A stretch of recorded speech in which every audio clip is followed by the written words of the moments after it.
Hey cuties, it's Sevi. The arrival of Dendro brought about significant changes for Electro, allowing us to revisit older Electro units like Keqing or Fischl thanks to the huge buffs they received. But Lisa, despite not being talked about as much probably due to her status as a starter character, has actually gotten a huge boost from Dendro as well. So in this video, I'll be exploring the new benefits and playstyles that Dendro has brought to Lisa, her builds and teams for such playstyles, and some advanced techs that you can use to further harness her power with Dendro. But before we dive in, let me tell you about today's sponsor. Nord is a secure and easy to use VPN with multiple features that anyone can enjoy. With just one click, you can easily connect to a server anywhere in the world because Nord has over 5,600 servers across 59 different countries. So whether you're looking for higher download and connection speeds, better ping for gaming, or to access geo-locked content and streaming sites, all it takes is one click to start it up. One NordVPN subscription can handle up to 6 devices, and you can get a pretty good deal with my link. More than that, NordVPN has upgraded to include threat protection. Nord will shield you from sketchy websites, intrusive ads, web trackers, and even potential malware in the files you download, all to protect you and your devices. Cybersecurity is incredibly important, and with these upgrades, Nord is now more than just a VPN. So to enjoy all these features, use my link in the description and pinned comment nordvpn.com/SeviPlays to enjoy a huge discount on a 2-year plan plus 4 months free. Thank you Nord for sponsoring this video. Now let's get back to it. What? Me? A grand mage? That was a long time ago. Lisa found an accessible role as a support pre-Dendro thanks to having Defense Shred in her kit, being able to equip Thrilling Tales to buff teammates or Prototype Amber to turn her into a pseudo-healer, and having the ability to set up Electro-related reactions with her off-field burst. But if you wanted to make her into a competitive DPS, she needed a higher level of investment. Now, Dendro effectively unlocked a much more efficient role for her, and arguably her best new playstyle, which is an Aggravate DPS. Aggravate is especially good for units with fast Electro application, which Lisa's kit has with a combination of her attacks, skill, and burst. Both her EM Ascension stat and Defense Shred passive are also meaningful aspects as they both contribute to increasing Aggravate damage. She even works fine for a quick and spread team too, since she still has that Defense Shred to buff the damage of her teammates and a burst that can provide 100% uptime for quicken. And with the introduction of Thundering Fury and Thunder Soother to the Strongbox plus the Gilded Dreams domain, farming for Lisa has become a much more flexible endeavor. So let's explore how to unlock the full potential of Aggravate Lisa. Since there are lots of pre-Dendro guides and you might be familiar to some extent with her as a starter character, I won't discuss her kit's basics in detail. But if you haven't really gotten invested into studying her inner workings, she actually has complex hidden mechanics that can reward players willing to learn them. Knowing some useful techs can make your overall experience with Lisa more enjoyable and optimal. There's a surprising amount of advanced mechanics you can do with Lisa, but for the sake of conciseness, I'll be discussing the ones that are more relevant to her Aggravate playstyle. Lisa's normal attacks and tap skill actually share ICD for Electro application, while her charged attack and hold skill have no ICD. Weaving in charged attacks lets you get in more aggravates than you would just spamming normal attacks. Plus, they give Lisa's basic attacks AoE capabilities since it covers a triangular area in front of her. Of course, this means having to go through the animation and expending stamina. Still, the payoff for using it to aggravate multiple enemies can be well worth it. Lisa's skill is differentiated into a tap and hold version. With the tap skill, it releases a violet arc that targets an enemy and applies a conductive stack. This can be stacked up to 3 times per enemy, which increases the damage her hold skill can deal. With the hold skill, it takes time to charge up so Lisa can deal Electro damage around her. Since it covers a large area around Lisa, it lets you get simultaneous aggravates on enemies. However, her hold skill is often the subject of critique, as setting it up for conductive stacks can be clunky, and charging it up leaves her potentially vulnerable. Thankfully, there are mechanics you can implement to alleviate these issues and make her gameplay experience smoother. One skill tech to be aware of is its bouncing mechanic. Conductive stacks can bounce between enemies if they are grouped closely together. When her tap skill hits an enemy, it initially creates a very small radius around that enemy, wherein others that are caught within that radius will also gain a conductive stack. On top of that, enemies that were hit by the first radius also create their own second radius, which will also add 1 stack on that enemy plus any other enemies that get caught within the second radius. By exploiting this tech, you'll be able to get more stacks on your enemies in a shorter amount of time, thereby letting Lisa's hold skill deal more conductive stack damage sooner. Crowd control units help in this regard, though some enemies can't be easily crowd controlled or grouped near each other for this to work. The second skill tech is much simpler, and that is knowing the fastest time you can release her hold skill. The most apparent visual indicator that it's ready is when her hand is holding up an Electro orb, but you can actually activate it a bit earlier than that. There is an outer circle that is marked when she starts charging up the hold skill, and she radiates an inner circle from her person too. When the inner circle and outer circle come into contact, which takes almost 2 seconds, you can let go already. Then it will instantly activate her hold skill damage. Practicing its timing can save you precious time from holding it longer than necessary. In relation to her skill's mechanics, Lisa's particle generation is also a bit unique. She does not generate any particles when using her press skill. Rather, she generates 5 electro particles only when her hold skill hits an opponent. Having an electro battery unit can help give her particles during her on-field time, but she'll likely still need to generate her own particles to get her burst up on cooldown. Using the aforementioned skill techs will be very helpful to optimize her hold skill and prevent further energy problems. Now let's look at how to build her for Aggravate, starting with her artifacts. For her artifact main stats, it's the common Aggravate template of EM or attack percent sands, electro damage goblet, and a crit circlet that gets you closer to a 1:2 crit ratio. The sands depends on what will help balance with other sources of attack and EM. As for her ER, you'll want to customize it depending on your team's energy generation. To give you a starting range, here are recommendations based on team comp. So ideally, you want to comp her with a second Electro that gives Electro particles and unlocks Electro resonance to avoid further energy problems. These ER needs can vary according to enemies and energy or ER enhancing factors. Her best artifact sets are close in damage potential, and subset quality can swing the favor of one set over another. The most significant difference with gameplay comes from the Thundering Fury set. The 4-piece Thundering Fury opens up combos where you can exploit the cooldown reduction mechanic and let her spam skill and charged attacks faster for more aggravate damage. Blitz. The 4-piece Gilded Dreams is the new artifact set, which is also a top viable full set, as both the EM and attack buff contribute towards increasing her aggravate and non-aggravate damage respectively. For the next full set option, the 4-piece Emblem of Severed Fate gives ER and buffs only burst damage. It's particularly good if she's being used more as a burst DPS and support. However, with an on-field playstyle that utilizes all her abilities, this set isn't as recommended. One more viable full set is the 4-piece Thunder Soother. While it can yield very high damage thanks to its almost always active damage bonus effect in an aggravate team, another unit like Fischl can be the better holder of this set. In the strong box, it's also somewhat more inefficient as this can't be broken down into 2-piece combos, whereas Thundering Fury is viable as either 2-piece or 4-piece sets. If you can't get a good full set, a 2-piece combo of Thundering Fury, EM, Attack, and ER artifacts will do and can let you be more flexible with finding better substat pieces. Finally, aim to level her up to 90 for maximum damage. Aggravate damage scales on character level 2, and going from 80 to 90 is a 34% increase in the added aggravate damage, which is a lot. So if you're really invested in her as your DPS, it'll be well worth the resources.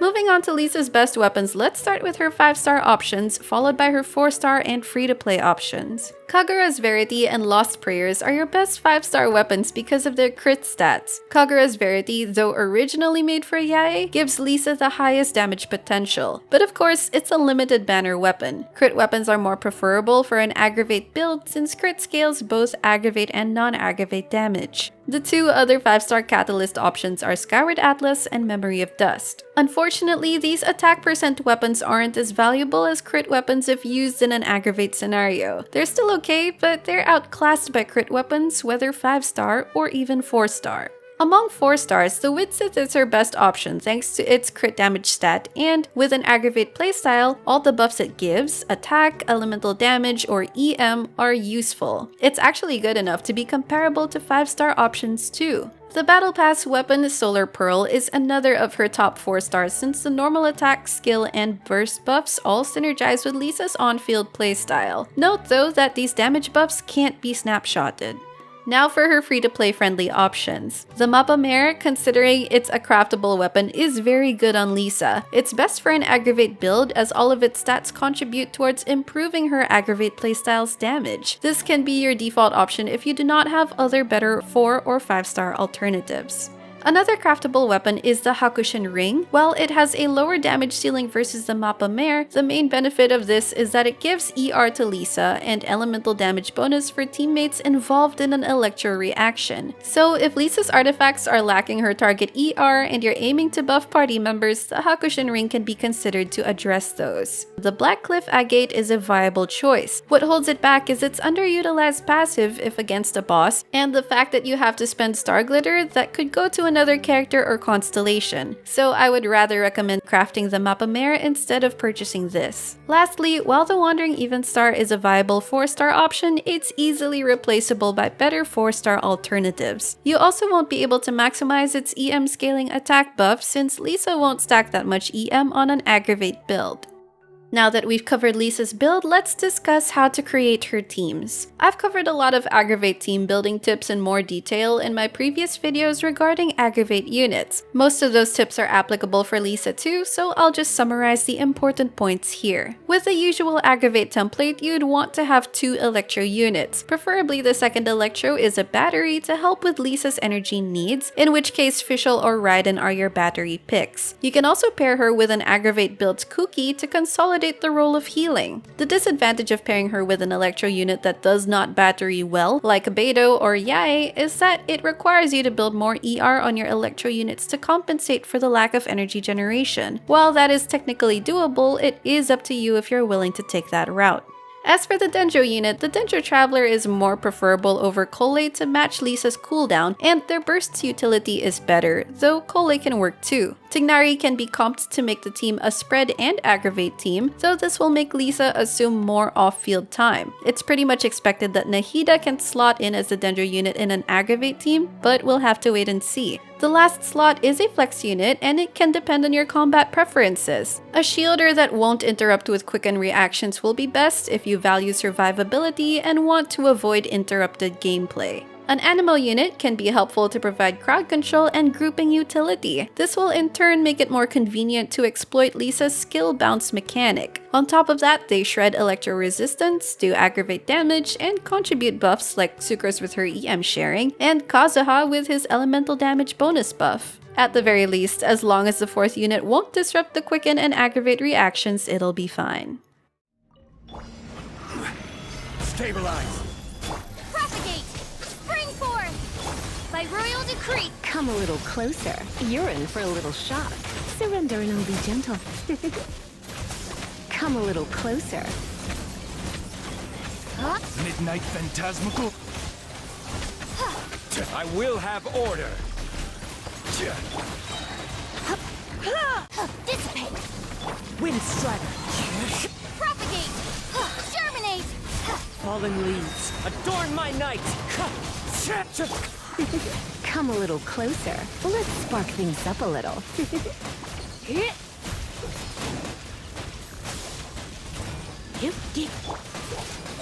I'll settle this! You've been a naughty boy.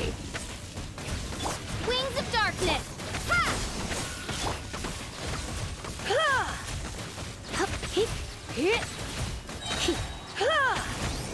Come a little closer.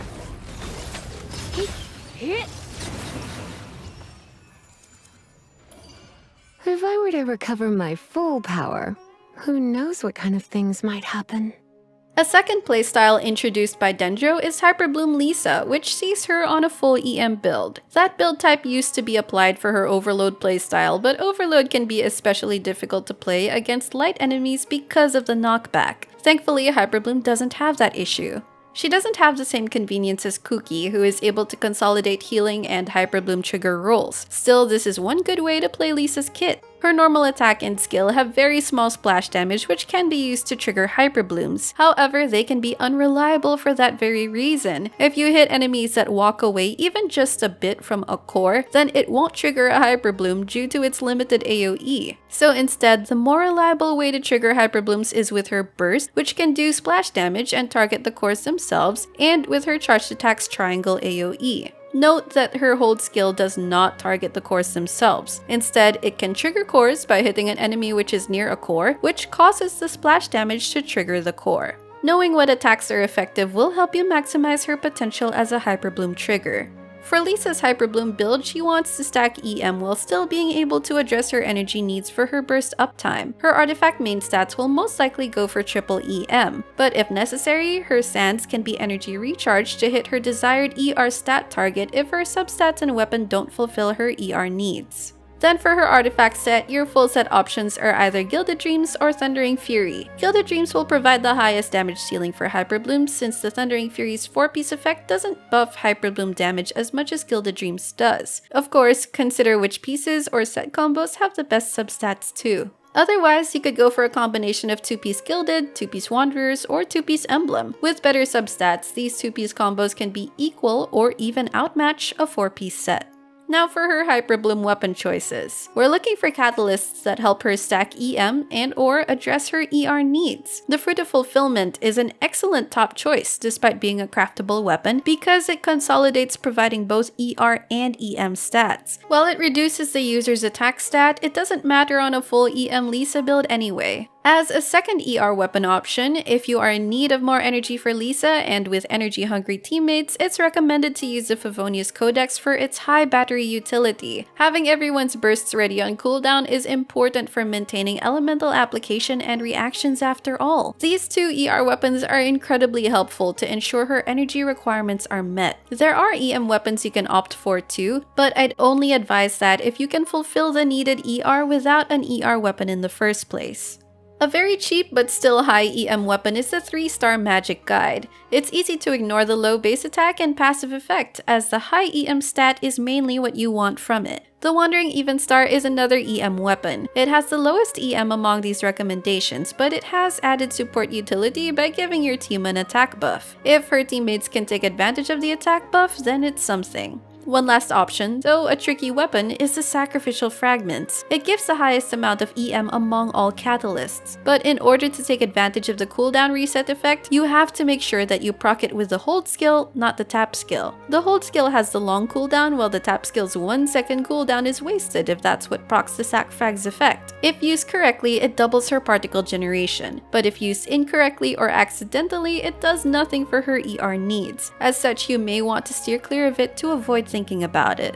Lisa's Hyperbloom teams can be modified to be a hybrid of Quick and Hyperbloom, known more commonly as Quickbloom, or to be a Hyperbloom-focused team. What determines this is how fast your Hydro application is. Fast Hydro application gets rid of Quicken faster and focuses on generating cores more, making the team more dependent on Hyperbloom damage. Here is where Lisa's full EM build is better utilized. On the other hand, slow Hydro application means that there is more Quicken uptime, which will make Lisa do more aggravates alongside Hyperblooms. In this case, Lisa's previous aggravate artifact and weapon builds are more applicable. Let's first discuss team building for Hyperbloom Lisa.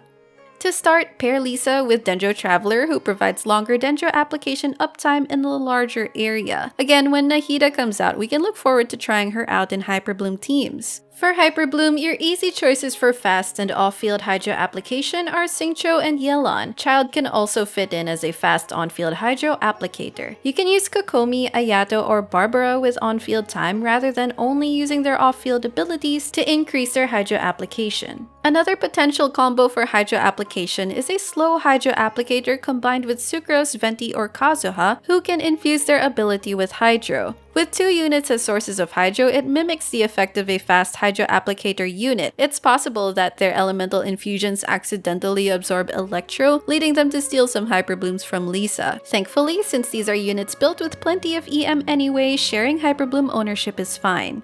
The last slot is flexible. Aside from the Animo units mentioned, Geo or Cryo units will not interrupt or steal your Quicken and Hyperbloom reactions. Beidou can also be slotted as a second Electro since her Chain Lightning will not trigger Dendro cores. Since you need to protect Lisa, a flex unit with defensive or healing capabilities are highly recommended if you don't have one in your team yet.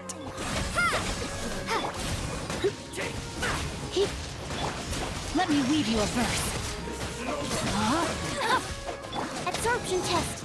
Animal hypostasis attack. Scatter. You've been a naughty boy. Let's spark things up a little. Animal test 6308.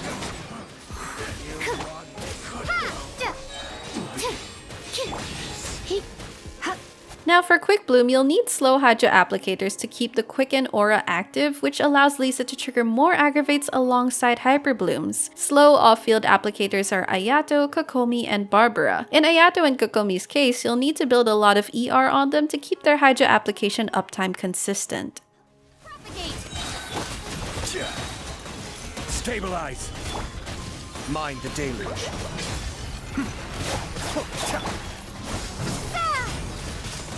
This is order.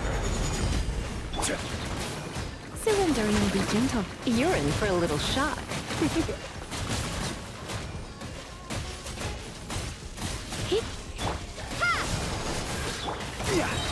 Gather. Kamisato Aka. Suiyu. Spring forth. Come a little closer. You're in for a little shock. For the last section, let's touch on her constellations as well, which range from nice to significant improvements to her quality of life experience and power level. But you don't really need constellations to start enjoying her, as some might tell you. Lisa is already perfectly usable at C0. However, if you really are invested in her in the long run, it is a worthwhile goal to build her constellation level. You either get lucky from rolling in the standard banner with free wishes, or you continuously purchase her in the Star Glitter shop. If you're a Lisa main or aspiring to be, set aside some Star Glitter for her shop rerun every May and November. It'll be worth it. Anyway, what do her constellations do? C1 is a minor quality of life upgrade to her energy generation. It can give her flat 2 energy per enemy hit by her hold skill, and it can reach up to 10 energy. This is of course best applied when dealing with enemy mobs. However, unlike other energy refunding mechanics, this energy actually comes in the form of a particle that you have to catch with Lisa herself, so don't switch out too early, otherwise it'll be wasted. C2 is another quality of life upgrade to her hold skill by increasing her defense and interruption resistance when you're charging it. This allows for a generally more comfortable experience, especially if you can't guarantee her safety while charging. It won't guarantee total uninterrupted charging though, especially against heavy hits. C4 gives Lisa's burst a form of quadratic scaling if enemies are close enough together. However, the constellation description isn't accurate. It doesn't add 1 to 3 bolts per bolt, resulting in 2 to 4 bolts at a time, but it makes Lisa's burst semi-randomly shoot anywhere from 1 to 3 bolts for each of her original 29 bolts. For an Aggravate playstyle, this allows enemies to take a lot more instances of Electro, resulting in more Aggravate procs. Note that this particularly requires good grouping to take maximum advantage of. While for Hyperbloom, the many extra bolts give more chances to hit more Dendro cores. This is considered to be her best constellation because of how much it can increase her damage potential. C6 mostly lets you be more flexible with your combination of tap skill and charged attacks since you don't need to build stacks anymore. However, you still want to insert those attacks in your rotation for the Electro application and Aggravate procs. It feels very fitting that Lisa's potential opened up now that we have access to Sumeru, where Lisa stayed and studied for a long time. Hopefully, this will get more players, new and old, interested in discovering what Lisa can offer. If you want to learn more about Lisa, follow Migo, my TC friend / Lisa main on Twitch. He's helped me and a lot of viewers learn more about Lisa and appreciate Lisa's mechanics in a fun and understandable way. For a more detailed comprehensive guide on Lisa's other playstyles and mechanics, check out Kaching Main's written guide on Lisa. That's all for now, and I hope this video helped Introduce you to the true witch of Purple Rose. Let me know in the comments if you're a recent Lisa appreciator or a long-time Lisa enjoyer. If you enjoyed this video, don't forget to leave a like, consider subscribing to my channel if you haven't already, and I will see you all soon. Take care!